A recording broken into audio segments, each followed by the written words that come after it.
Okay, in this video, we will discuss a different approach sa paggamit ng quotient rule.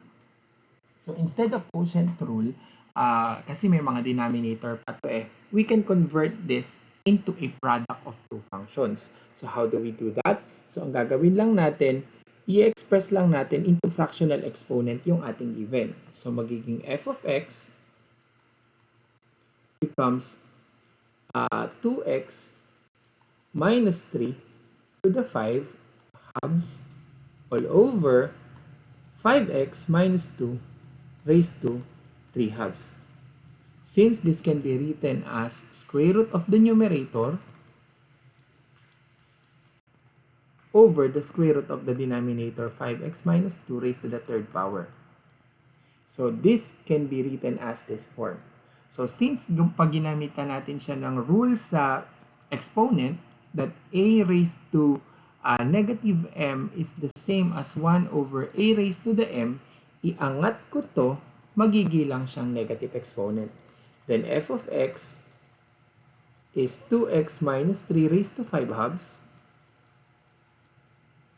multiplied by 5x minus 2 raised to negative 3 halves. So in that case, naka-product rule na tayo. So using product rule, u times v, u is equal to 2x minus 3 raised to 5 halves, and your v is equal to 5x minus 2 raised to negative 3 halves. So as per formula, derivative of u times v is simply u dv plus v du. So since the formula requires the derivative of this is 5 halves, du, lalagay lang natin sa unahan yung 5 halves. This is 2x minus 3 raised to 5 halves minus 1. Lalagay natin muna 5 halves minus 1. Kasi fraction multiplied by the derivative of the function raised to that constant, which is 2. Then du here, when simplified, is 5 because 2 cancels out. We have 2x minus 3 raised to 3 halves. So, ayusin natin yung 2.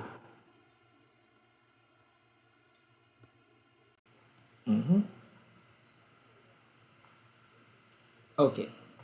How about dv?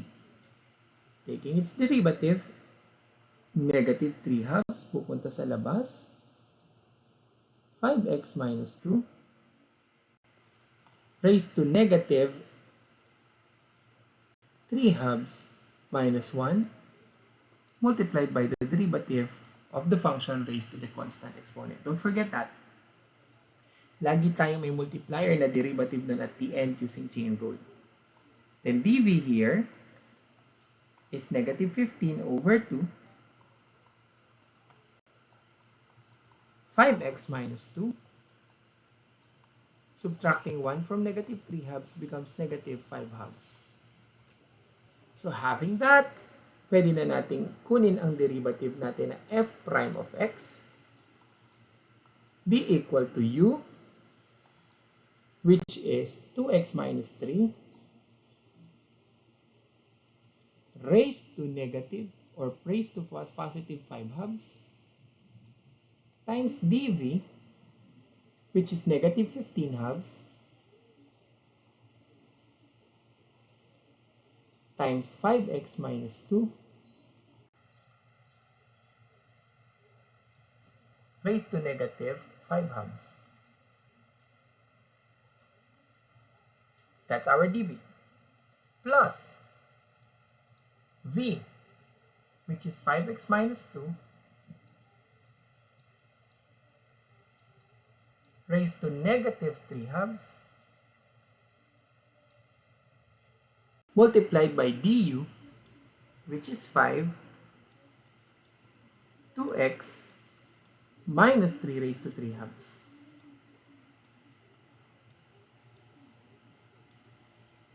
Then f prime of x is equal to, let's choose the common factor. Tingnan natin ang constant. Meron tayong 15, meron tayong 5. So, pwede tayong kumuha ng negative 5 over 2. Ito, 2x minus 3 raised to 5 halves raised to 3 halves. Anong mas maliit? 3 halves. Times 5x minus 2. 5x minus 2 is, ang exponent natin ay negative 5 halves at saka negative 3 halves. So, ang pipiliin natin yung mas maliit, which is negative 5 halves. So, di ba mas mababa ang negative 5 halves kesa sa negative 3 halves kasi it's more negative. Times the quantity. Yung first term natin, ito, i-divide natin doon. So, punta muna tayo sa constant. Negative 15 halves. I-divide daw sa negative 5 halves. So, for first term to ha, that 2 cancels out. 15 divided by 2 is, 15 divided by negative 5. Negative 15 divided negative 5 is positive 3. Then this 2x minus 3 raised to 3 halves, ang divisor natin sa 2x minus 3 raised to 5 halves. So 2x minus 3 to the 5 halves, 2x minus 3 to the 3 halves, subtracting the exponent, 5 halves minus 3 halves is 2 halves, which is 1. So magkakaroon tayo dito ng 2x minus 3 raised to the 1 na lang. Because 5 halves minus 3 halves is equal to 1. Then this 5x minus 2 raised to negative 5 halves divided by 5x minus 2 raised to negative 5 halves cancels out. Then para sa second term, since 5 ang constant natin dito, i-divide natin sa negative 5 halves. That is equal to 5 times the reciprocal of your denominator, 2 over negative 5. That 5 cancels out, leaving us 2 divide negative 1 is negative 2, so magiging negative 2 to.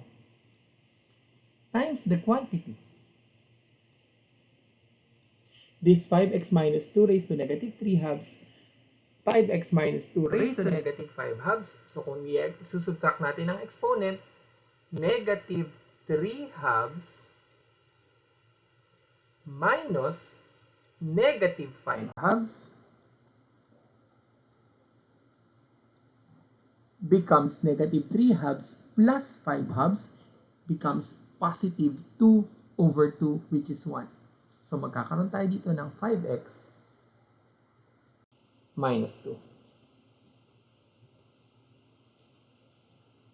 Then 2x minus 3 raised to 3 halves divided by 2x minus 3 raised to 3 halves is equal to 1. So all we need to do is to simplify. This becomes f prime of x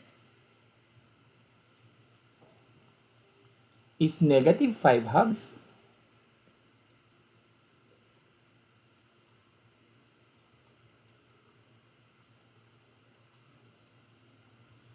times 2x minus 3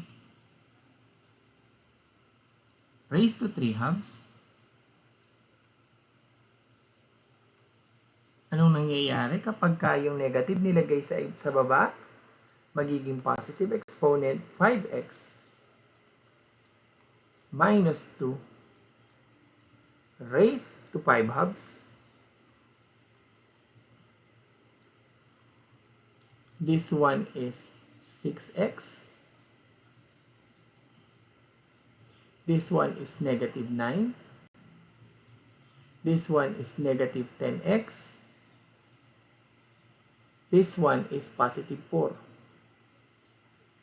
You distribute this negative in each of the term inside the parentheses.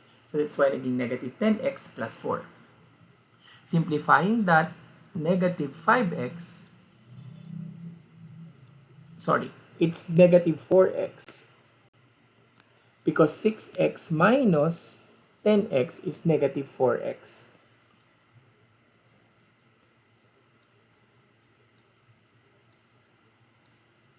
Minus 5. Because negative 9 plus 4 is negative 5. So, since negative ito, distribute natin yun dun sa both negative na to. So, magiging f prime of x is equal to 5 halves, that's positive. Positive 4x plus 5 na because dinistribute natin ang negative in each of the term inside the parenthesis. And since naka-raise siya sa exponent na fraction na parehas over 2 is the same as square root of 2x minus 3 all over 5x minus 2. Ang exponent ng numerator natin ay 3. Yung denominator na 2, ito na yung square root. Exponent ng denominator natin ay 5. Ang denominator ng aking exponent na 2 ay yung radical na. So, thus, our final answer here, using lang natin itong 5,